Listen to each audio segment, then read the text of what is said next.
Bonjour tout le monde, donc bienvenue au webinaire Les Lumidacieuses mettent en lumière le sport au féminin.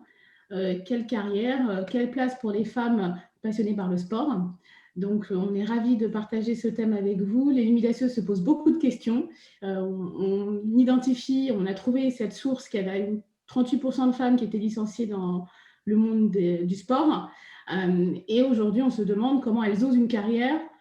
Comment on peut les accompagner dans cette carrière, dans la reconversion, dans la vie de femme avec ce congé maternité et aussi leur potentiel en tant que dirigeante dans des instances sportives. Donc voilà la picture globale de ce qu'on a envie de partager aujourd'hui avec nos invités. Et avant ça, il y a quelque chose d'intéressant qu'on voulait aussi partager avec vous, c'est que les Lumidacieuses mettent en lumière le vendredi des femmes inspirantes. Et le 22 janvier, nous avons mis en lumière Evelina Cabrera dans un de nos posts sur les réseaux sociaux qui contribue au développement du football féminin en Argentine et qui lutte contre la précarité des joueuses et leur manque de reconnaissance. Elle a été aussi élue l'une des 100 femmes les plus inspirantes en 2020 par la BBC. Et donc, on a la chance que ce poste, en tout cas, ait retenu son attention et elle nous envoie donc ce matin un message de sororité que je vais donc partager avec vous, qui sera donc l'introduction de cette belle échange qu'on va partager après avec les invités que je vais présenter. Donc, n'hésitez pas à me dire si tout est bon. C'est du live, donc on y va.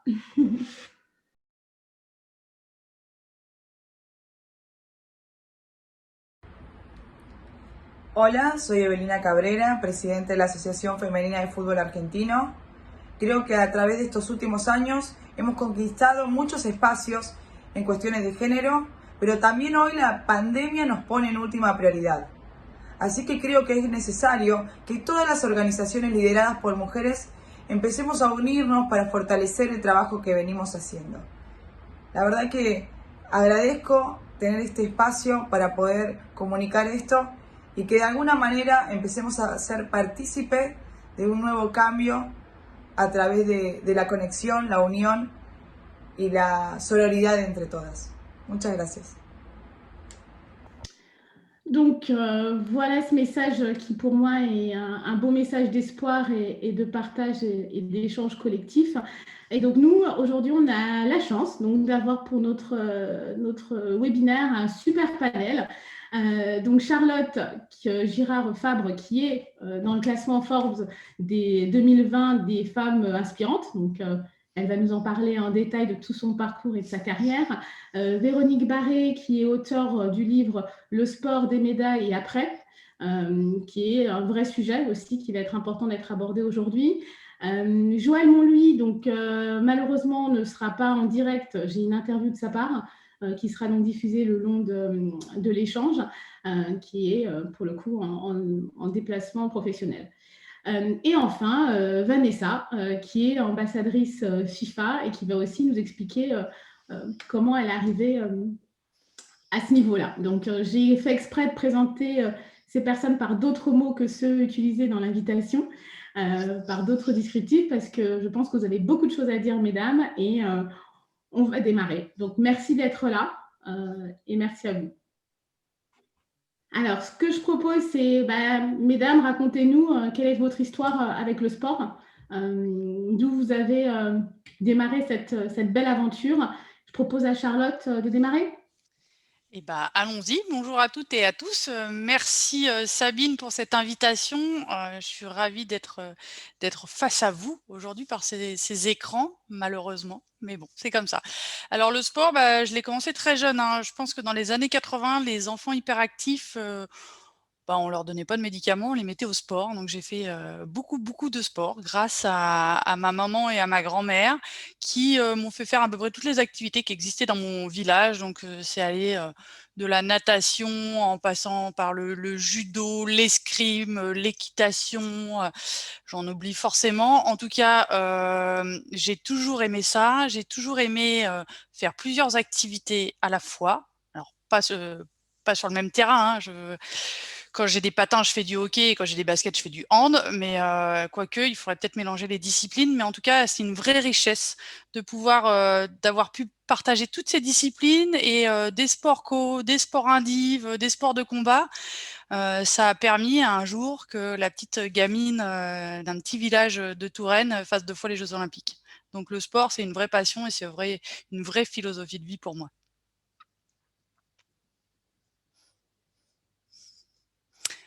Maintenant, je pense qu'on a perdu Sabine. Non, du tout. À Véronique de nous... J'ai les fenêtres qui s'embrouillent. Véronique, à votre tour de nous expliquer votre histoire dans le sport. Oui, bonjour à tous et ravie également d'être là. Alors moi, je ne suis pas comme Charlotte, je n'ai pas fait 2 fois les Jeux, mais le sport est rentré très tôt aussi dans ma vie. Moi, à 5 ans, je crois, j'ai commencé la gymnastique. Et à l'époque, faire de la gymnastique, c'est très rapidement faire plusieurs heures par semaine. Donc, très tôt, j'ai fait du sport en grande quantité. Donc, avec la gym pour commencer, parce que mon papa avait fait de la gym. Donc, voilà, tranquillement, on fait un petit peu. Et puis, c'est une discipline quand même qui est assez complète. Et puis, à 12 ans, je suis partie sur le volley, qui était un sport probablement qui me correspondait mieux parce que, avec un travail en équipe, avec du jeu, voilà, d'autres caractéristiques qui m'ont séduite en tout cas. J'y suis restée dans une pratique en compétition nationale jusqu'à l'âge de 34 ans. En parallèle, j'avais fait des études, j'avais développé mon premier cabinet de conseil en ressources humaines en entreprise, et puis j'avais fait des enfants, et puis j'avais repris des études, et puis je travaillais sur toute la France, voire Europe. Et il y a un moment donné où mon corps a dit c'est pas possible ça, de faire tout ça, il va falloir que ça s'arrête. Et comme je n'entendais pas que mon corps guide ma volonté, parce que je n'avais pas été éduquée comme ça. J'avais repoussé jusqu'à ce qu'il me terrasse. Et donc, c'est comme ça que j'ai arrêté le sport d'une façon intensive. Ça a été extrêmement douloureux. Et c'est vrai que quand aujourd'hui j'accompagne des sportifs dans leur fin de carrière, je me mets toujours à leur place parce que si je n'avais pas été obligée d'arrêter le sport en compétition, en tout cas dans cette dimension-là, je crois que ça aurait été une décision que j'aurais repoussée indéfiniment moi aussi parce que c'est viscéral. Alors maintenant, j'ai repris une pratique sportive beaucoup plus tranquille et santé et bien-être et plaisir. Mais voilà, le sport, ça reste un de mes fondements, un de mes points d'appui indispensables. Vanessa? Oui, alors bonjour à tous, bonjour à toutes. Donc moi, en fait, j'ai essayé plusieurs sports quand j'étais petite. J'ai tenté l'aïkido, la gym et la natation. Le dernier sport que j'ai fait, c'était la gym. Du coup, j'ai une sœur jumelle et en fait, on allait à la gym et pendant que les autres faisaient de la gym, dans les gymnases, il y a toujours les ballons au fond, en fait. Et moi, je regardais pas les autres faire, je jouais avec les balles, en fait, au ballon. Donc au bout d'un moment... ma mère m'a dit c'est pas possible, je vais pas te laisser à la gym, tu joues au ballon et tout. Et mon père, il a trouvé un club de foot. Moi, j'habitais dans le Vaucluse, dans le sud-est, et j'avais la chance d'avoir à 5 km de chez moi le plus gros club de foot féminin français. Donc c'était en 98. Donc à l'époque, c'était quand même pas développé, donc j'ai eu cette chance-là. Et donc j'allais chercher après ma sœur à la gym et j'allais au foot. Et du coup, au final, elle m'a suivie, elle a arrêté la gym pour le foot aussi. Et c'est devenu ma passion. Et au final, je sais pas, même j'ai des photos, je devais avoir 2 ans, à peine je marchais, je tapais déjà dans un ballon. Donc j'en ai fait pendant 11 ans. Enfin, je me suis arrêtée plusieurs fois parce qu'il n'y avait plus d'équipe de mon âge, etc. Jusqu'en 2015, j'ai joué au foot à Monaco dans le club de foot féminin et je me suis blessée au genou. Donc j'ai tout arrêté, enfin, à force de rééducation et tout. Mais j'ai pas du tout joué à haut niveau. Mais voilà, ça a toujours été ma passion et j'en ai fait mon métier du coup. Parfait. Écoutons aussi le témoignage de Joël Monluy. Et à la fois simple et en même temps compliqué. Je suis venue au droit du sport un peu par hasard, hein, pour dire la vérité. Donc moi, je viens du monde du droit des affaires, avocate en droit des affaires, en fusion-acquisition. J'ai commencé mon apprentissage dans les cabinets anglo-saxons, donc à l'américaine. Et ensuite, je suis allée vers des cabinets français. Et finalement, j'ai décidé de créer ma propre structure pour pouvoir développer le droit du sport. Parce que j'avais une conviction autour du droit du sport, aussi parce que dans ma famille, il y a des sportifs, notamment mon cousin.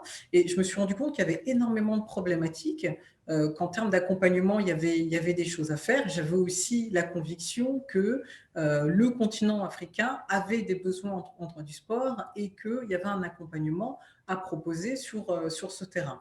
Donc, c'est comme ça que j'arrive au droit du sport. Et ce qui est assez remarquable, je pense, c'est que je n'avais évidemment aucune formation en droit du sport. Je viens du monde des affaires pures, et finalement, je me suis formée sur le tas, mais en retroussant mes manches dans ce domaine.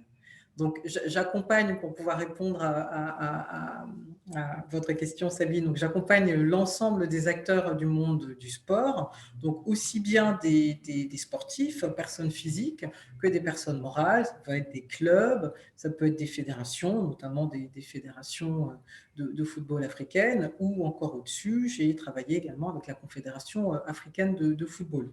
Donc, j'interviens beaucoup sur le football, mais pas que, parce que je pars du principe qu'il est important d'avoir une vision globale du monde du sport. Donc, j'interviens aussi à la commission juridique et discipline de basket. J'interviens aussi comme arbitre au niveau de la Fédération internationale d'athlétisme, où là, j'interviens pour l'ensemble des problématiques d'athlétisme au niveau mondial, aussi bien les problématiques de discipline que des problématiques de dopage. Quoi d'autre? Je fais aussi partie des avocats qui ont intégré le programme Pro Bono de la FIFA. On a une vingtaine d'avocats et on a pour mission d'accompagner les joueurs professionnels et les arbitres qui sont en difficulté. Et effectivement, à côté de tout ça, je suis également chargée d'enseignement dans des écoles de commerce axées sport ou dans des universités. Et je pense que j'ai à peu près fait le tour. Et si dernièrement, j'ai été élue vice-présidente de la Ligue de football de Paris-Île-de-France. Voilà, Sabine, pour la petite photo.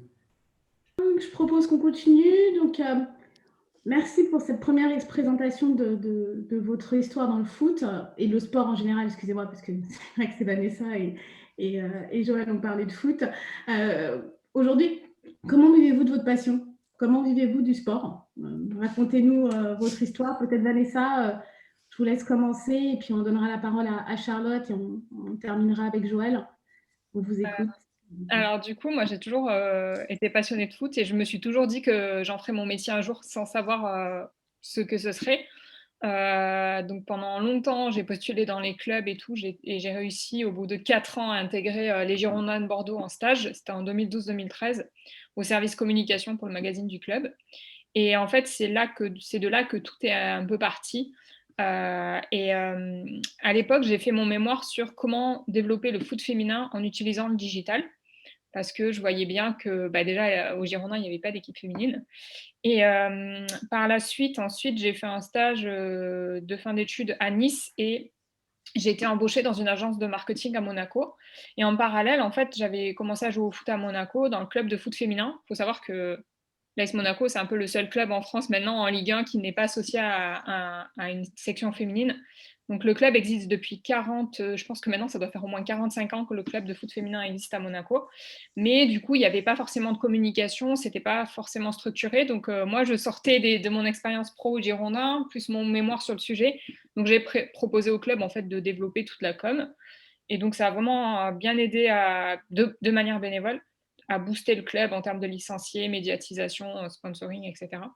Et donc, je suis restée 1 an et demi, 2 ans à peu près. J'ai eu un licenciement économique en fait de l'entreprise où je bossais à Monaco. Du coup, je suis revenue à Bordeaux et je me suis dit comment je fais pour travailler dans le milieu du foot. Enfin, je veux vraiment revenir dans le milieu du sport. Et c'est là que j'ai décidé de lancer mon blog Champion du digital sur le marketing du sport, en me disant ça va peut-être me permettre de trouver un emploi dans le milieu du foot. Et c'était il y a 4 ans et maintenant ça fait 3 ans que je suis à mon compte parce qu'on a commencé à me demander je pouvais intervenir d'abord sur des cours dans les écoles de commerce. Donc, j'ai commencé à donner des cours en sport business, social media, personal branding. Ensuite, j'ai commencé en accompagnant sur sa communication le média Footdel, qui est un des premiers médias sur le foot féminin. Et puis après, ça s'est enchaîné avec la Coupe du monde de foot. J'ai bossé avec un partenaire de l'équipe de France, puis la Coupe du monde féminine 2019, puis avec des agences, puis avec des clubs pro. Et je fais aussi partie des influenceurs de la FIFA depuis 2019. Donc, j'adore ce que je fais. Et en fait, ça s'est enchaîné au fur et à mesure. Et voilà. Bravo. Charlotte, à vous, comment vivez-vous du sport aujourd'hui? Eh ben alors on n'en vit pas du sport aujourd'hui, surtout quand on est arbitre. Alors j'ai fait tous les sports, je me suis quand même concentrée pas mal sur l'arbitrage de hockey sur glace. Après 6 championnats du monde et 2 Jeux olympiques, ben, je peux vous dire qu'on n'en vit pas. Donc depuis l'âge de 18 ans, je suis sur le marché de l'emploi comme n'importe qui. Alors un peu sans diplôme parce que quand on fait du sport de haut niveau, on n'a pas forcément le temps de faire des grandes études poussées à côté, surtout que c'était pas encore aussi développé que maintenant les filières digitalisées pour les sportifs de haut niveau. Donc bah, je suis allée travailler. Donc j'ai toujours mené ces 2 carrières en parallèle et pas l'une après l'autre. Donc j'ai toujours fait mes choix professionnels en fonction de mes choix sportifs, ce qui m'a amené à avoir un parcours professionnel assez hétéroclite et assez atypique, parce que c'est pas toujours gagné d'avoir un patron ou une patronne qui dit bah, je veux bien que tu partes faire 3 matchs semaine, 15 000 km par mois, mais que tu sois quand même là à plein temps sur des horaires qui sont un peu décalés par rapport aux autres. C'est pourtant ce que j'ai fait jusqu'en 2018. Et ça n'a pas été de tout repos, c'est vraiment 2 carrières à mener en parallèle. Et puis, j'ai toujours voulu rendre au sport ce qu'il m'avait offert. Donc, de façon bénévole, je suis ambassadrice de l'UNSS, je suis secrétaire générale de plusieurs associations dans le monde du sport. Et c'est super important pour moi. Et avec tout ce bagage, ce background, je me suis dit, après les Jeux Olympiques de 2018, ma carrière est quand même plus derrière que devant. Donc, je vais sûrement, avec ce super CV, pouvoir rentrer dans n'importe quelle boîte. Et alors, pas forcément travailler dans le sport, mais déjà travailler, être salarié avec l'ensemble de mes compétences. Et ben là, j'ai déchanté, en fait. J'ai déchanté parce que l'employabilité des sportifs de haut niveau, on leur demande dans un premier temps d'aller chez Decathlon vendre des chaussettes, parce que c'est quand même super logique. 2, après, on leur dit « Ah ouais, mais en fait, tu vas devenir commercial parce que tu as le goût du défi ». Ok, mais non, en fait, je n'ai pas du tout un profil commercial. Et puis 3, on ne sait pas quoi faire de vous parce que vous apprenez trop vite, vous avez une force de travail qui est décuplée par rapport à quelqu'un qui n'a pas l'habitude de se remettre tout le temps en question, de s'entraîner en permanence, d'avoir des échéances sous pression régulière. Donc, on m'a demandé plusieurs fois de couper mon CV en 2 en disant « Vous êtes trop » ou pas assez de diplôme, et oui, j'ai pas de bac plus 5, ou trop compétente. Donc au final, bah, je suis toujours à mon compte, je donne toujours des conférences, j'accompagne énormément les dirigeants, les start-upers, les managers à plus d'efficience et de performance. C'est du consulting en management, ce que je fais tous les jours, mais à mon compte. Et pourtant, je ramène quand même le sport avec moi dans mon sac à dos, parce que je ramène simplement le mindset du sport de haut niveau dans le monde de l'entreprise. C'est comme ça que je vis ma passion sportive, et pourtant, bah, j'ai pas de basket. Et c'est plutôt sympa d'expliquer à un dirigeant que la prise de décision, eh ben, un arbitre olympique comme moi, il l'apprend en une fraction de seconde dans un univers borné, sous pression, et que je peux quand même lui apporter quelque chose à lui, dirigeant d'une start-up ou du SBF 120, sur les facteurs cognitifs de la prise de décision, sur la gestion des temps, transfert de compétences, la gestion des conflits. Enfin voilà, j'ai toute une dimension sportive dans ma pratique professionnelle. Mais maintenant, ça s'est inversé. Avant, c'était le sport 60% du temps et 40% des choix professionnels. Maintenant, c'est peut-être l'inverse, mais ça occupe toujours 80 heures par semaine.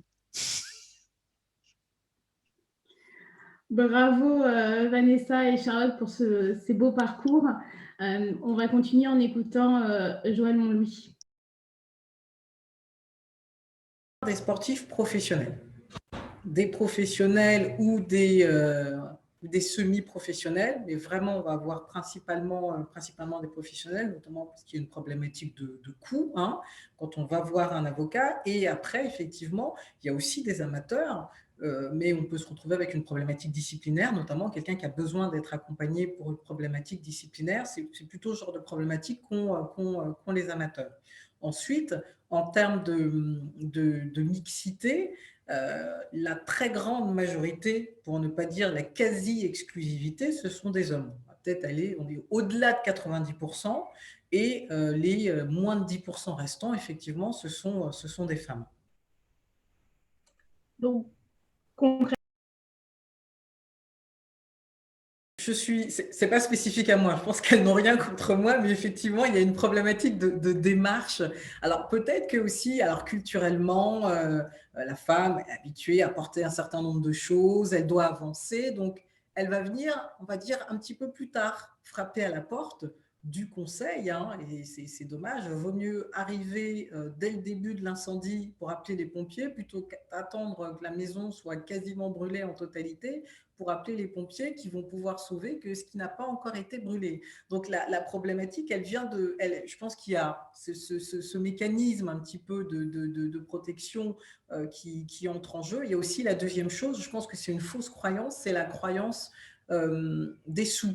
C'est de se dire, ça va coûter très cher, ça va être exorbitant, parce qu'il appartient effectivement à l'avocat de moduler ses honoraires en fonction des problématiques, en fonction des sujets et bien évidemment en fonction de la bourse, hein, du client. On ne va pas demander, en tout cas je ne vais pas demander la même chose à un joueur professionnel de football qui joue la Ligue des Champions qu'à quelqu'un qui est dans un sport mineur et qui a besoin d'accompagnement, bien entendu. Donc, je pense que ce sont effectivement des barrières qu'il faut savoir dépasser et il faut se dire, je vais frapper à la porte d'un conseil, quel qu'il soit, pour qu'il puisse me donner ne serait-ce que des conseils, parce que quand on vient en amont et qu'on a les conseils et qu'on connaît la réglementation, ça évite des problématiques, ça permet de mettre un certain nombre de choses en place et pourquoi pas de se rendre compte qu'à côté de la problématique initiale que l'on avait, on se rend compte qu'il y a d'autres possibilités, qu'il y a des choses à mettre en place,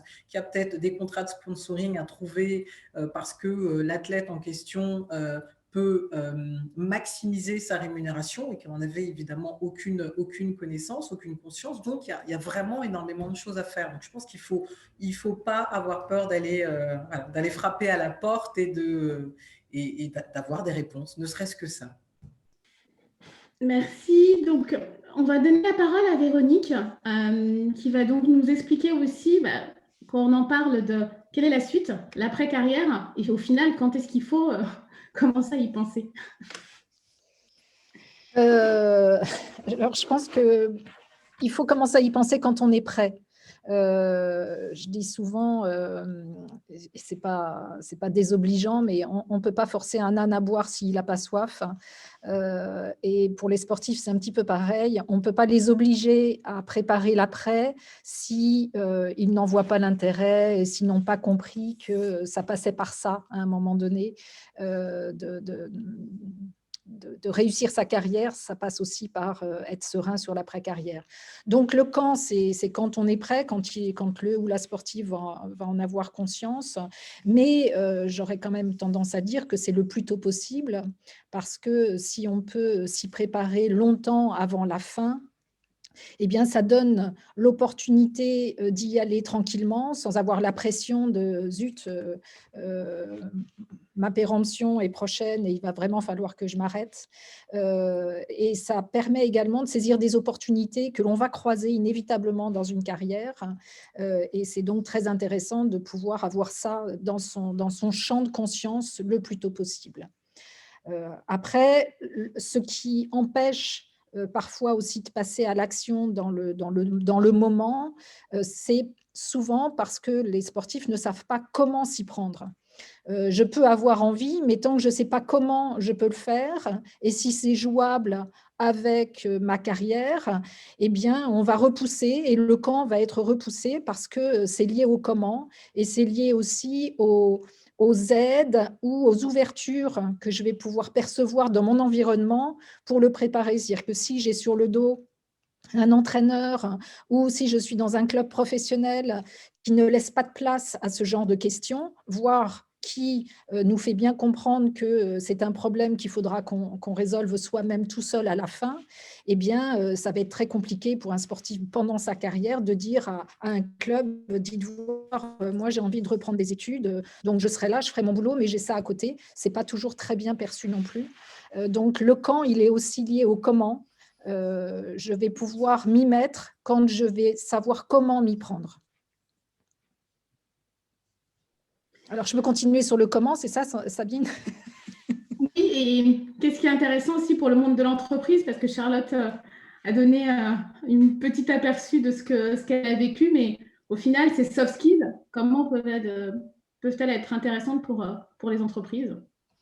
Alors, aujourd'hui, on a 90% des offres d'emploi qui indiquent dans les attendus du poste au moins la présence d'un soft skill, c'est-à-dire d'une de ces compétences émotionnelles, humaines, relationnelles, comportementales. Aujourd'hui, les entreprises recherchent des compétences de cet ordre-là, c'est indéniable.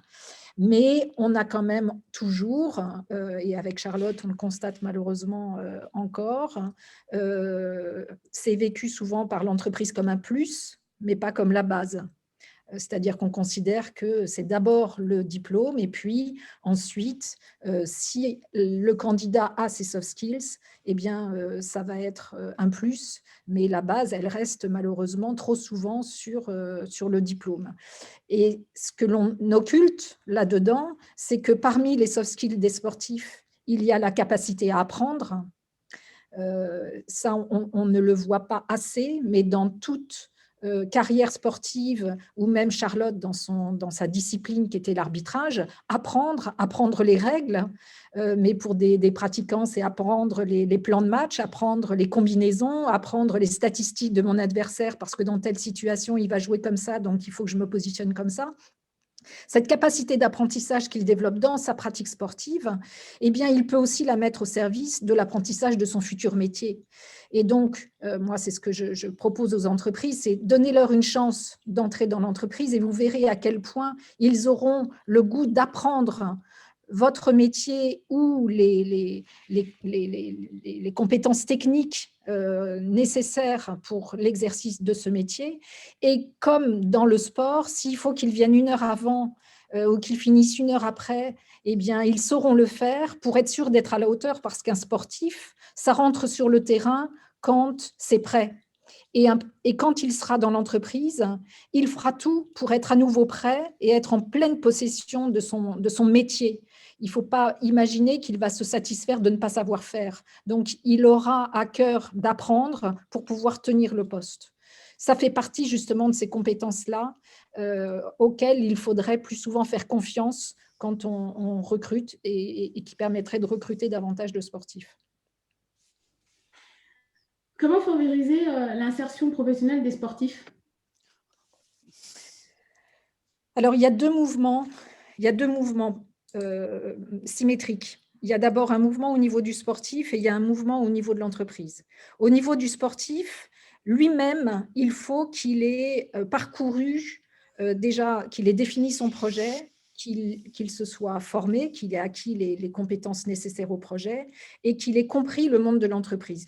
Pour le sportif, pour intégrer l'entreprise, il y a toute une démarche d'acculturation d'abord qui doit être faite. Ce n'est pas parce qu'on a été sportif et qu'on a développé ces fameux soft skills qu'on peut facilement et mécaniquement les transférer au monde de l'entreprise. On parle de compétences transférables. Dans transférable, il y a able, c'est une potentialité. Cette potentialité va se réaliser si le sportif, avant d'intégrer l'entreprise ou au moment où il intègre l'entreprise, est très vite mis en situation de décoder et de remettre dans le contexte de l'entreprise les compétences qu'il a développées dans sa pratique sportive. Donc ça, c'est le mouvement que doit faire le sportif, c'est se préparer et comprendre la nouvelle culture, le nouveau contexte professionnel dans lequel il va pouvoir réinvestir toutes les compétences qui avaient fait de lui le champion qu'il avait été dans son sport. Après, au niveau de l'entreprise, eh bien, c'est aussi adapter son management, c'est prendre conscience de cette richesse qu'a constitué le parcours du sportif et ne pas l'occulter. Dans ce parcours de sportif, eh bien, il a exprimé tout un tas de compétences justement et d'habitudes de management. Et pour bien intégrer un sportif, mais c'est un petit peu comme on devrait le faire pour n'importe quel salarié, eh bien, il faut savoir d'où il vient et il faut capitaliser sur ce qu'il a réussi précédemment. Et dans son management, il fonctionne quand même beaucoup par objectif. Alors, si ça ne le prédestine pas à forcément être dans une fonction commerciale, comme le disait tout à l'heure Charlotte, n'empêche que dans toutes les expériences sportives, il y a cette capacité à aller chercher, à être motivé par l'atteinte des objectifs. Donc, le manager devra aussi donner une visibilité sur le plan de progression, sur son plan de progression d'appropriation de son poste au sein de l'entreprise, et il devra régulièrement lui faire des feedbacks. Ce qu'on oublie souvent dans le monde de l'entreprise, on lui dit, écoute, c'est pas grave, de toute façon, ne t'inquiète pas, on se voit dans un an, on fera un bilan annuel pour savoir comment ça va. Là, si on ne lui donne que cette perspective-là au sportif qui, lui, a eu l'habitude d'avoir un entraîneur du bras droit, un entraîneur du bras gauche, le GPS dans le dos et les statistiques sur tout ce qu'il a fait pendant le match, et c'est comme ça qu'il a progressé. Si on lui dit « ne t'inquiète pas, on fera ça dans un an », là, lui, il ne sait pas où il en est de sa progression et de son insertion professionnelle et de sa réussite professionnelle. Donc, il faut aussi qu'au niveau de l'entreprise, elle apprenne à manager le sportif pour ceux avec quoi il vient dans l'entreprise. Très bien. Et votre bilan alors personnel, parce que ça fait un moment que vous accompagnez, donc le bilan 2020, combien de personnes avez-vous accompagné? Où se situe-t-elle c'est des sportifs encore en activité? Parlez-nous de… Je ne tiens pas la comptabilité du nombre de sportifs que j'accompagne. Alors, on a fait un bilan sur notre programme Sport Compétences, qui est un des programmes que j'ai créé justement pour permettre aux sportifs de faire le lien entre le sportif qu'il a été et le professionnel qu'il va devenir. C'est un dispositif qui lui permet de s'approprier les compétences qu'il a dans son sac de sport et se rendre compte que de son sac de sport, finalement, il a un attaché-caisse. Voilà. Donc, sur ce programme-là, on a accompagné 27 sportifs et on a un pool de partenaires qui nous accompagnent et qui financent l'accompagnement, mais qui viennent également dans la démarche parce qu'elles ont le sentiment d'y faire de la RSE, parce que c'est une démarche citoyenne. Donc, effectivement, c'est une valorisation de leur image RSE. C'est une valorisation de leur marque employeur aussi pour elles, de nous accompagner dans ce dispositif, parce que ça leur permet de se démarquer aussi dans leur démarche de recrutement. Ça leur permet de faire de la diversité, parce que éventuellement, dans le recrutement, mais même lorsqu'elles accueillent en immersion des sportifs, eh bien… les échanges qui se produisent entre le sportif et les collaborateurs permettent d'apporter ce regard qu'apporte le sportif. Et donc, c'est une démarche au sein des entreprises. Dans le bilan, il y a à la fois ce que ça apporte aux sportifs, donc en termes d'insertion professionnelle, mais également de performance sportive, parce que ça a été une surprise que l'on a eue en faisant ce bilan, c'est combien ils ont pu nous dire aussi que cette réassurance sur leurs compétences leur avait permis d'améliorer leur performance sportive. Ça, il y a beaucoup de gens qui ne veulent pas le voir ou y croire, mais là, c'est eux-mêmes qui l'ont déclaré. Ça favorise également leur insertion professionnelle et c'est un accélérateur de prise de fonction dans l'entreprise, mais également au niveau des entreprises qui nous accompagnent dans le dispositif. Le bilan est également positif parce que ça déclenche une espèce de dynamique de faire venir régulièrement comme ça des sportifs pour les préparer à l'après, qui est très intéressante pour tout le monde. Donc, c'est un bilan positif, mais avec toujours, ce que je constate avec Charlotte, c'est qu'il faut faire bouger le regard de la société sur ce qu'est un sportif. Un sportif, ce n'est pas simplement quelqu'un qui a une grosse VO2 ou qui court vite ou qui lance fort. C'est quelqu'un qui, pour avoir cette performance sportive, va mobiliser des savoirs-être, des savoir-faire qui sont les mêmes que ceux que l'entreprise aura besoin. Et c'est ça qu'il faut qu'on arrive à faire voir. Et c'est l'objet du film là, sur lequel je travaille en ce moment. J'étais en tournage juste avant, c'est pour ça que je suis arrivée en retard. C'est ça que je veux maintenant. C'est ça qu'il faut qu'on fasse bouger dans l'entreprise, c'est changer le regard de la société sur les sportifs et les sportives. Merci. On va poursuivre avec un autre sujet qui est, alors pour le coup, totalement féminin. Aujourd'hui, il n'existe aucune réglementation internationale concernant la maternité. Voilà. Et c'est lié à chacun des sports. Donc, je vais vous écouter chacune à votre tour sur, en gros, comment l'intégrer dans sa carrière, cette période de grossesse. Et aussi partager les évolutions que vous voyez aussi dans le monde du sport dans lequel vous évoluez. Donc, je propose que Joël démarre avec une vision alors plutôt orientée foot de cette évolution de la maternité. On l'écoute. Pour la question de la maternité, je me permettrais juste de revenir un tout petit peu en arrière parce que c'est un sujet où on revient d'extrêmement loin, et vraiment d'extrêmement loin, parce que j'ai une petite anecdote partagée par une amie donc, sportive qui était basketteuse professionnelle, qui fait partie des basketteuses françaises les plus capées, et qui m'avait indiqué qu'à son époque, donc dans les années 80, dans son contrat, elle avait une interdiction de tomber enceinte. Moi, quand elle m'a dit ça, j'étais purement et simplement choquée, mais effectivement, ça montre qu'on vient de très loin. Elle, à son époque, c'était ce qui était demandé. D'ailleurs, ils n'avaient aucune difficulté à l'écrire.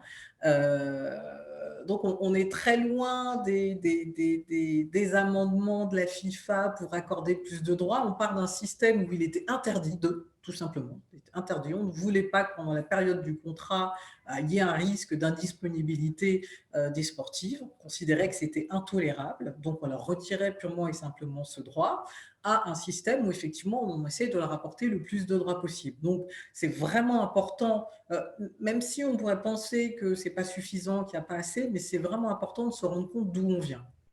Donc, ce constat étant fait, on se rend compte qu'effectivement, depuis, les choses ont heureusement énormément évolué. Et avec l'amendement de la FIFA, en tout cas la proposition de la FIFA relativement récente, donc, qui permet d'augmenter le congé maternité qui est porté à 14 semaines des sportifs, de leur garantir leur réintégration ensuite dans le club et aussi permettre qu'elles puissent avoir un accompagnement médical adéquat. Là, c'est vraiment la Rolls-Royce d'une certaine manière de l'accompagnement pour les sportives. Dans l'idéal, ce serait ce qu'il faudrait pour tout le monde, parce que la FIFA, c'est uniquement concernant le football professionnel et comme vous l'avez dit justement en introduction, c'est que ce n'est pas universel. Donc déjà, il y a la grosse division des sports professionnels par rapport aux sports individuels, c'est-à-dire qu'au sein des sports professionnels, il y a des réglementations qui sont différentes. À cela vient s'ajouter la réglementation locale, dans certains cas, qui ajoute son grain de sel. Et en plus, il y a la problématique des sportifs professionnels, où là, effectivement, ils sont beaucoup plus seuls dans leur approche de la maternité et au niveau de leur retour, notamment si on prend le cas des athlètes, ils peuvent se retrouver en difficulté parce qu'il y a une problématique de calendrier avec des compétitions qui sont prévues. À partir du moment où ils vont revenir, ça peut ne pas coïncider et mettre effectivement en péril un certain nombre de choses. Donc, c'est la raison pour laquelle c'est important, surtout quand on peut avoir la possibilité d'avoir un sponsor, d'avoir un sponsor qui en plus va pouvoir nous accompagner pendant cette période, en tout cas qui va accompagner la sportive et permettre de faire d'autres choses de cette période et de vraiment montrer que la maternité est totalement compatible avec le fait d'être sportive, quoi qu'en disent certains. Charlotte, on vous écoute. La maternité est un grand sujet, je pense, chez toutes les sportifs de haut niveau ou les sportifs pro. C'est souvent d'ailleurs un des points d'arrêt d'une carrière sportive, avec une préparation encore plus lointaine de l'après-carrière, parce que autant la maternité est quelque chose qui s'envisage en amont, généralement, mais on oublie d'autant plus la reconversion. Pour vous donner un exemple, chez les arbitres, une femme arbitre qui donne naissance, recommence généralement la saison d'après, c'est à peu près une saison off, au minimum 2 niveaux en dessous, duquel elle officiait avant. Parce que ça n'a jamais été pris en compte. Un homme qui va se casser un genou et qui sera loin des terrains pendant 1 an aussi, reprendra sa saison au même niveau de compétition. Donc c'est chaque fédération aujourd'hui qui est libre de ça, autant que les, les tests physiques dans la plupart des fédérations, en tout cas en France, sont calqués sur ceux des hommes. Et bien sûr, tout le monde sait que les femmes courent aussi vite que les hommes et aussi longtemps. Donc voilà, physiologiquement, il y a des choses qui sont incohérentes et c'est pour ça qu'on travaille aujourd'hui. Je suis nommée par la ministre des Sports à la conférence permanente du sport féminin. Alors j'y représente les arbitres, mais on y représente aussi toutes les sportives sur la médiatisation, les carrières et tout un tas de sujets. Mais en tout cas, sur le sujet de la maternité, je pense que les autorités n'avaient même jamais pris conscience que la maternité était pris comme quelque chose de négatif par les fédérations. C'est pas normal qu'après une grossesse, on recommence 2 divisions ou 3 divisions en dessous de laquelle on officiait. Ça vous donne pas forcément envie de reprendre après. Ça repousse aussi des maternités, si ce n'est pire, où les femmes doivent choisir entre être maman ou continuer une carrière d'arbitre ou de sportive. Donc, on n'est pas encore sorti de l'auberge sur ces points-là. Et le seul point positif que j'y vois, c'est que les fédérations internationales sont peut-être plus en avant que les fédérations nationales. C'est des choses que j'ai pu constater. Hein. La Fédération internationale de hockey sur glace, vous pouvez être enceinte. L'année d'après, vous êtes sur les mêmes championnats du monde que vous auriez dû être l'année d'avant. Donc, il n'y a pas de dégradation de votre carrière. Par contre, au niveau national, vous recommencez 2 à 3 niveaux en dessous. Donc, on aurait juste envie un peu de sonner les cloches au niveau national en disant, regardez, au niveau international, les choses sont en train de se mettre en place, se sont mises en place depuis des années. Wake up. Juste wake up. Et vous, Véronique, comment accompagnez-vous les femmes dans cette période de congé maternité? Est-ce qu'elles viennent à vous à ce moment-là? Alors oui, souvent, la maternité est un moment un petit peu en suspension par rapport à la carrière. Hein. Donc, c'est le moment où elles en profitent pour tout mettre en même temps. Le fait de s'arrêter les rapproche quand même aussi de la fin. Donc, on a aussi pas mal de sportifs qui viennent nous voir à ce moment-là parce que là, elles s'autorisent enfin à penser à elles. Mais pour moi, le besoin de maternité, c'est comme la reconversion, il doit être traité quand il est là. Parce que comme cette question de l'après, si ça ne se fait pas quand la femme en a besoin, c'est un frein à son équilibre, à son épanouissement et donc à sa performance. Et alors, c'est compliqué pour un club d'accepter une grossesse, mais il faut aussi faire confiance à la joueuse. Elle aussi, elle a envie de revenir le plus vite possible. Alors, on voit dans le hand, par exemple, dans le hand féminin et le hand professionnel ou en équipe de France, on a vu des femmes devenir maman et revenir ensuite au meilleur niveau. Donc, c'est possible. Et je pense qu'ensuite, quand on récupère la nouvelle maman dans sa pratique sportive, déjà, ça nous donne la chance de la récupérer si on lui donne l'opportunité de faire son bébé et sans la sanctionner. Et en général, elle est tellement épanouie que la performance, elle va aussi avec. Mais bon, c'est comme dans le monde du travail. Hein, les maternités sont quand même pas toujours bien vues encore chez nous. Hein.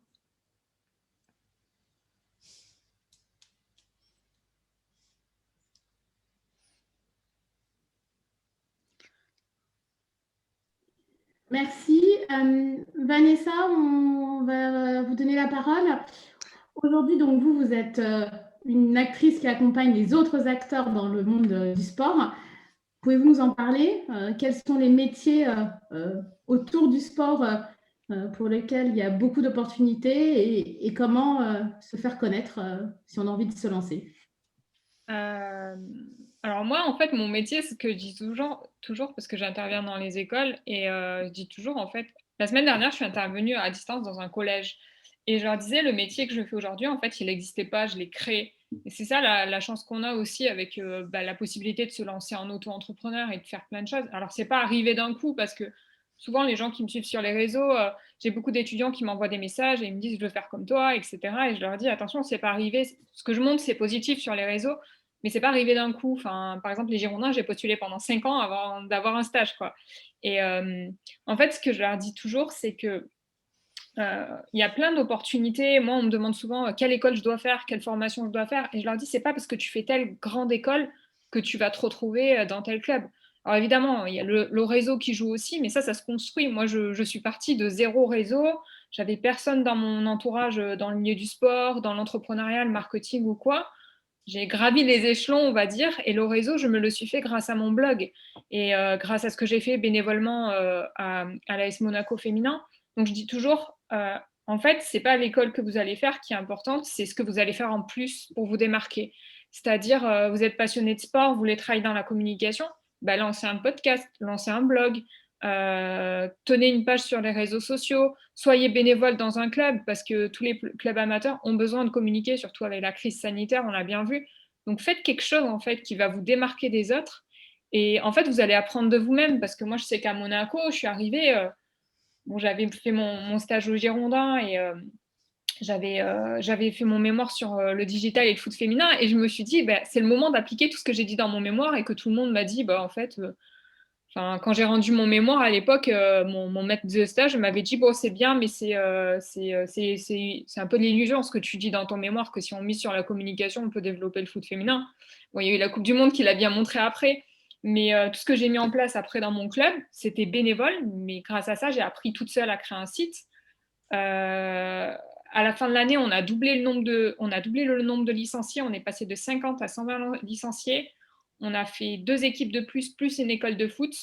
On a doublé le nombre de sponsors quasiment, plus la médiatisation. Et en fait, la com a vraiment permis de faire développer le club. Et du coup, quand on est bénévole, qu'on fait des choses, quand on est tout seul à le faire, on voit les résultats. Donc ouais, moi, ce que je dis toujours, c'est au lieu de dire ce que vous faites en termes de formation et tout sur les réseaux, de vous contenter de poster un CV, montrez ce que vous savez faire, en fait. C'est ça, quoi.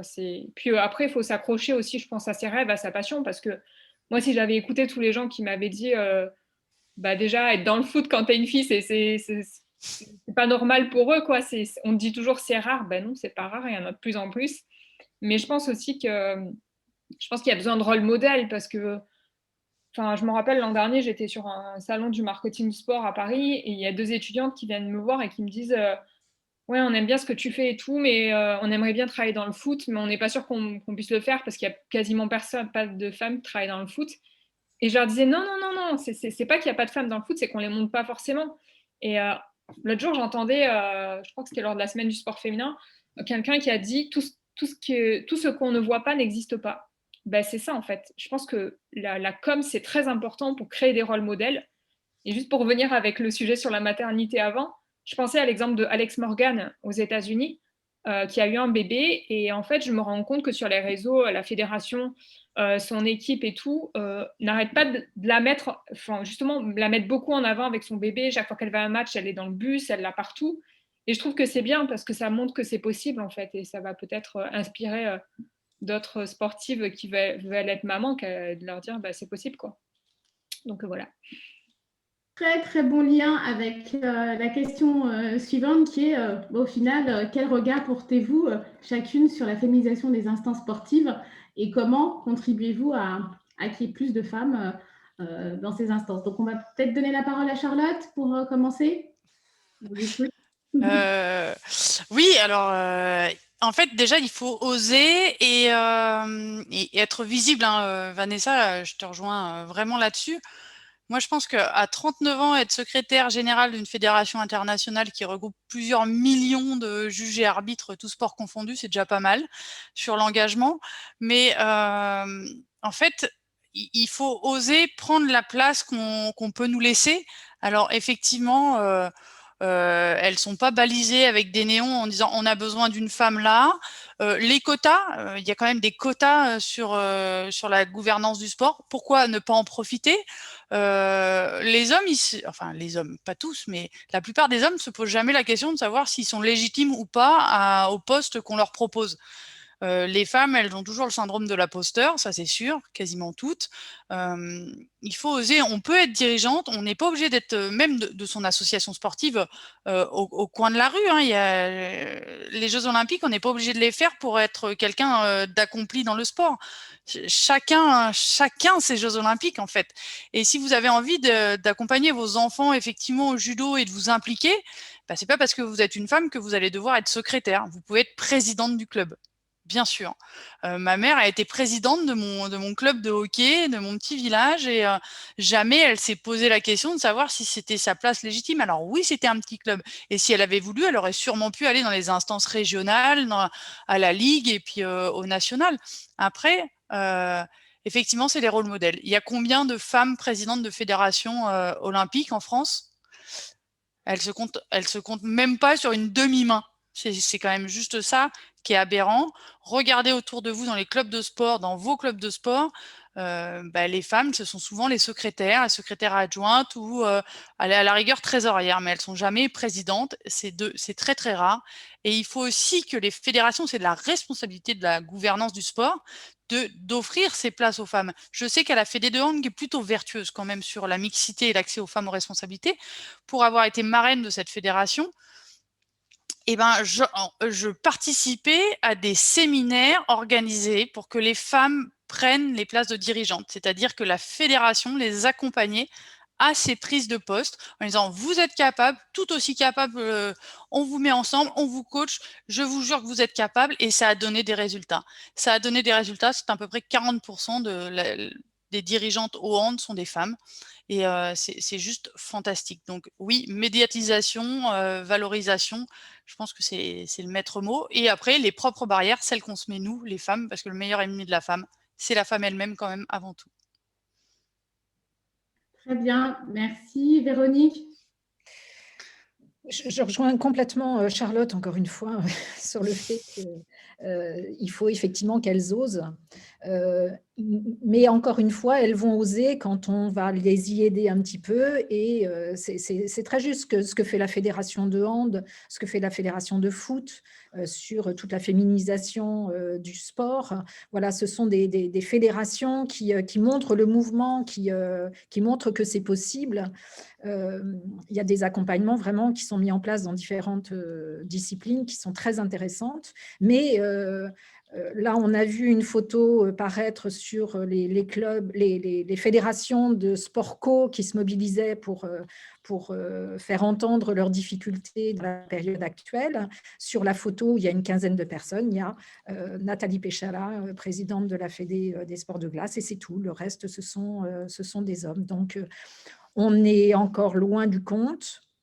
C'est en marche, il y a une prise de conscience, mais je crois qu'il y a de plus en plus de femmes qui osent et qui vont y aller. Et Charlotte en est un exemple, c'est-à-dire qu'elle a accepté, alors c'est un poste de secrétaire, tu ne l'as pas dit Charlotte, mais… Secrétaire générale, madame.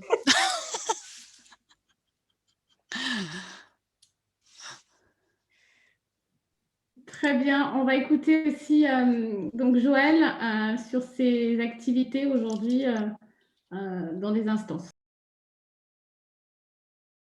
Un regard plutôt positif parce que effectivement, je me retrouve à l'intérieur des instances et à partir de ce moment-là, j'ai la possibilité par mon action, ne serait-ce que par le fait d'être présente, de faire avancer les choses. Donc, c'est un regard qui est plutôt positif parce que si on regarde en arrière, il y avait rien et on se rend compte, ou très peu, et on se rend compte que c'est un mouvement qui est un petit peu en train de s'accélérer. Si on prend l'exemple d'une action qui a été mise en place par la Fédération française de football, c'est de créer le club des 100 dirigeantes de demain. Donc, c'est un club de 25 femmes, donc sur la période 2016, que je ne dise pas de bêtises, à 2020, avec des sessions de 25 femmes par année. J'ai fait partie de la première session. Et l'idée, c'était justement d'apporter des outils à ces femmes pour qu'elles puissent être plus visibles, de permettre également de réseauter et surtout de pouvoir répondre à la question des uns et des autres qui disaient dans notre board ou pour nous accompagner, on ne sait pas où trouver des femmes compétentes. Voilà, regardez, elles sont là. Vous pouvez les contacter directement. Et ce qui est ce qui est très bien, c'est que suite aux différentes élections, au niveau des ligues et des districts, je me rends compte qu'il y a énormément de ces femmes qui ont justement, grâce à cette visibilité, ont été nommées, que ce soit déléguées générales, que ce soit faire partie des comités exécutifs ou autres, ou être nommée vice-présidente de la Ligue, comme c'est mon cas. Donc oui, un regard bienveillant parce que aussi on arrive dans ces instances grâce à l'action des hommes qui ont bien voulu nous accompagner, qui ont bien voulu nous faire confiance. Donc là, l'idée, c'est vraiment, c'est pas de se dire que les femmes vont arriver toutes seules dans leur côté. Non, non, c'est quelque chose qui se travaille en complémentarité. Et je pense qu'effectivement, on casse le plafond de verre, on y arrive. Et ce mouvement s'accélère, donc c'est que des bonnes choses pour la suite, en tout cas.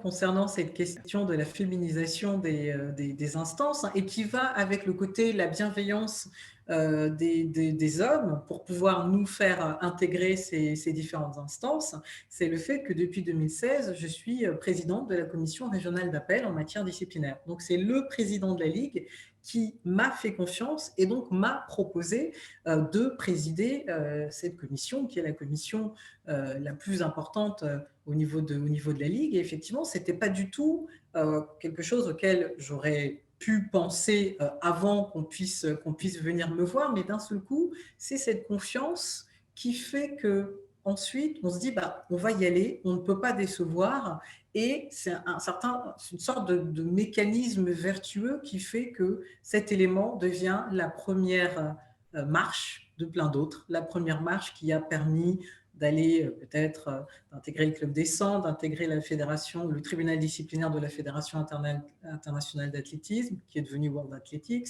la première marche qui a permis d'intégrer le programme pro bono de la FIFA, etc., etc. Donc au départ, on voit bien qu'il y a de la bienveillance, il y a de la reconnaissance de compétences, alors que dans certains cas, on n'y pense même pas, ou on pourrait se sentir absolument pas capable d'aller faire telle ou telle chose. Donc cette anecdote, je la trouve vraiment, vraiment intéressante dans le côté, puisqu'on parlait un petit peu avant avec Sabine du côté « il faut oser », et là on est typiquement dedans « il faut oser », vous avez les compétences, vous avez tout ce qu'il faut pour pouvoir y arriver, pensez juste à vous faire accompagner pour pouvoir faire les choses dans le bon ordre et de la meilleure des façons, mais sinon il n'y a qu'un seul mot d'ordre, faites-vous confiance et osez. Je sais que Véronique est toujours en tournage, donc je vais peut-être vous donner la parole pour faire la conclusion, et puis on laissera la parole après à Vanessa pour qu'elle réponde aussi à cette question. Donc, merci Véronique d'avoir participé. Qu'est-ce que vous souhaitez aux femmes pour terminer votre contribution à ce webinaire?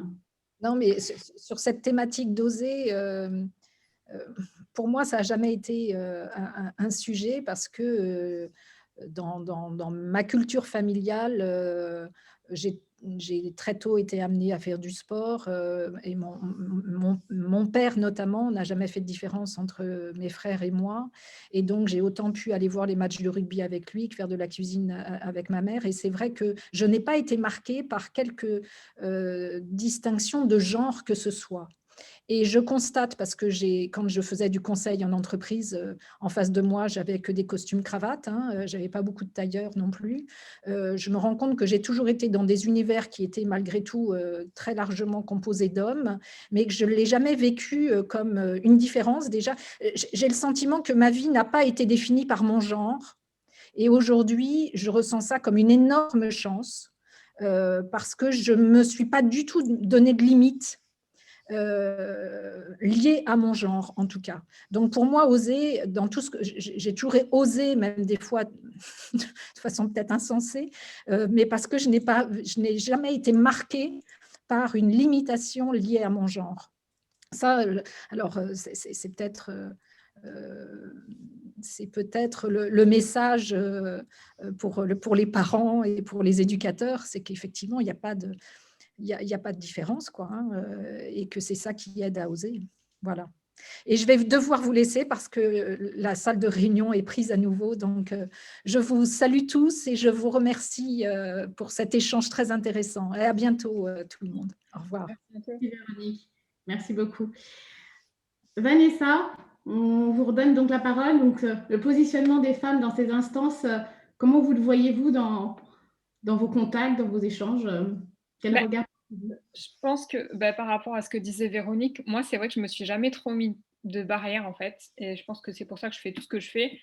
Quand j'étais petite, mon père, il m'a inscrit dans un club de foot et pour moi, c'était logique de faire du foot et d'être une fille. Du coup, quand on se moquait de moi, qu'on me disait: «Tu as rien à faire dans le foot», pour moi, c'était eux qui étaient un peu stupides, en fait, et je pense que je me suis jamais mis de barrière et ce qui fait aussi que peut-être que je fais tout ce que je fais, mais du coup, j'ai 2 exemples et je me dis: «En fait, les barrières, c'est plus il faut arriver à casser le plafond de verre, parce que c'est plus les autres qui vont les mettre. Premier exemple, l'an dernier, j'avais eu un entretien dans un grand club de foot pour un poste de social media manager. Et en fait, j'ai passé tous les entretiens et tout. Et à la fin, j'ai pas été pris. Et il y a une question qu'on m'a posée, c'était est-ce que tu crois que tu serais en mesure de manager une équipe, parce que c'était 6 ou 7 mecs sur le social media qu'il fallait manager. Et en fait, je me suis dit, mais alors j'ai répondu, et après l'entretien, je me suis dit, mais est-ce qu'ils auraient posé la question à un homme? Genre, est-ce que tu te sens de manager autant de personnes et tout? Et en fait, je me dis, du coup, j'avais pas été pris, j'étais dans les 2 derniers, je leur ai envoyé un mail pour savoir, j'envoie toujours un mail pour savoir pourquoi je n'avais pas été pris, et on m'a jamais répondu. Et je sais pas, ça m'a travaillé cette question, je me suis dit, mais en fait, est-ce qu'ils sont passés cette étape de se dire, une femme peut manager une équipe dans le milieu du foot notamment? Et donc voilà, il y a ça aussi, je me pose toujours la question s'il n'y a pas ça qui entre en jeu. Et autre chose aussi par rapport aux conférences. Je disais tout à l'heure qu'il faut des rôles modèles, mais en début du mois de janvier, j'ai assisté à des conférences sur le marketing du sport et il y avait, je crois, une cinquantaine d'intervenants. Sur la cinquantaine d'intervenants, il y avait assez peu de diversité. Et il y avait, je crois, 2 femmes en tout, dont l'une des 2, elle était là juste pour modérer les conversations. Et je me disais, mais c'est pas possible, c'est toujours les mêmes personnes qui parlent dans ces conférences. Alors, il y en a où c'est pas du tout le cas. Je pense à la Global Sport Week où c'est très, très équilibré. Enfin, il y a beaucoup de diversité et tout. Mais je me disais, mais c'est pas possible. Enfin, est-ce qu'il n'y a pas d'autres personnes en France plus jeunes, issues de la diversité ou des femmes qui peuvent prendre la parole? Et en fait, il y a un truc qui est arrivé que je suis absolument fan, c'est Clubhouse. Moi, ça fait un mois et demi que je suis sur cette application. Alors, pour ceux qui nous écoutent, qui ne connaissent pas, Clubhouse, c'est une application où on peut créer des conférences et donner la parole à qui on veut. Et ça fait un mois et demi que je suis dessus. Et en fait, j'ai commencé, c'est une Américaine qui m'avait recommandé dessus, qui m'avait invitée. Et j'ai commencé à faire tous les vendredis des conférences sur le futur du foot féminin en anglais. Et en fait, sur ma conférence, il arrive, mais des gens, genre la présidente d'un club de foot américain, des joueurs de foot américains, enfin aussi bien des hommes que des femmes, et des gens qui arrivent de tous les milieux, des journalistes et tout. Et là, je me suis dit, mais en fait, c'est génial, parce que du coup, si on ne te donne pas la parole, tu peux la prendre toi-même. Et du coup, j'organise ça tous les vendredis. Et la semaine dernière, j'ai commencé à faire des conférences sur le sport business. Et c'est la remarque que j'ai eue, quelqu'un qui me disait qu'il travaille dans une start-up et qui me disait, mais c'est bien parce qu'on ne voit pas forcément des femmes animer des conférences sur le sport. Et je me dis, en fait, on me donne la parole, donc je la prends et puis on verra bien. Et du coup, j'aime bien faire monter sur scène aussi des gens qu'on n'entend pas. Donc, j'ai proposé à des personnes qui sont dans le sport business comme moi d'animer des conférences avec moi sur la fan experience, le social media et tout. Et je me dis, en fait, ça, c'est génial. C'est une opportunité de montrer aussi qu'on a des compétences globales, parce que moi, je sais que sur les conférences, on me fait toujours intervenir sur le foot féminin. Mais on ne me fait jamais intervenir. J'ai dû faire 3-4 conférences dans des écoles, des masterclass et tout. Et notamment avant la Coupe du Monde féminine, on me fait intervenir sur le foot féminin parce que c'est une de mes spécialités. Mais on ne m'a jamais fait intervenir sur le business du football, ou plutôt masculin et tout, alors que j'ai aussi les compétences sur ça. Donc je me dis, faut que ça bouge. Et je pense qu'une appli comme Clubhouse, c'est très bien pour faire bouger les choses. Et après, je pense que ça va évoluer. J'ai l'impression que ça évolue plus doucement en France qu'à l'étranger. Quand je parle avec des Américains et tout, j'ai l'impression qu'ils sont plus ouverts et que, je sais pas si c'est que en France, mais bon, ça va évoluer. Il y a des rôles modèles, il y a Charlotte, il y a plein de personnes qui permettent, je pense, de montrer l'exemple. Mais c'est vrai que j'ai l'impression que ça avance doucement en France, quoi. Merci beaucoup, mesdames, parce que justement, vous avez aussi participé à cet échange aujourd'hui pour montrer que c'est possible, partager vos parcours et vos expériences et vos anecdotes. Et c'est aussi ça, c'est que nous, on est une communauté de femmes qui découvrons le monde du sport et qui ne baignons peut-être pas forcément dans votre univers au quotidien. Mais en discutant avec vous, on se rend aussi compte des similitudes entre nos carrières à nous et les vôtres. Et donc, je trouve ça très, très intéressant. Et je vous propose donc à chacune de donner le mot de la fin. On a un petit peu débordé, mais je pense que les messages étaient importants. Donc, Charlotte, en une phrase. Et puis, Vanessa aussi. Oser, car l'expérience, si elle n'est pas partagée, ne vaut absolument rien. Il faut réfléchir. Rien n'est impossible, voilà. Bon. C'est super. Donc, les Lumidaces ont été ravis de vous accueillir. Donc, Charlotte, Vanessa, Véronique et Joël pour vos 4 parcours très, très inspirants. Pour continuer sur les mois à venir, on va parler de médiatisation aussi. Donc, pourquoi la médiatisation est importante? Et on a fait exprès de l'extraire de la carrière parce que je pense qu'il y a un sujet à part entière sur cette médiatisation. Et on aura aussi un webinaire après, ou en tout cas, ça s'organisera en termes d'agenda. Vous aurez les informations bientôt. Un autre webinaire sur, en fait, l'éducation et comment casser les stéréotypes de genre pour qu'il y ait plus de Charlotte au hockey, plus de Vanessa dans le monde du foot. Et aussi tous ces nouveaux sports qui arrivent aussi aux Jeux Olympiques et de voir des femmes passionnantes et passionnées y participer. Donc, grand merci. On a été ravis. Merci aux participants pour votre écoute et puis les jolis messages qui sont passés. Je crois que Charlotte a répondu à pas mal de questions directement. Donc, merci aussi Charlotte et merci pour vos questions. Je vous souhaite un très bon vendredi et puis surtout, prenez soin de vous et à bientôt.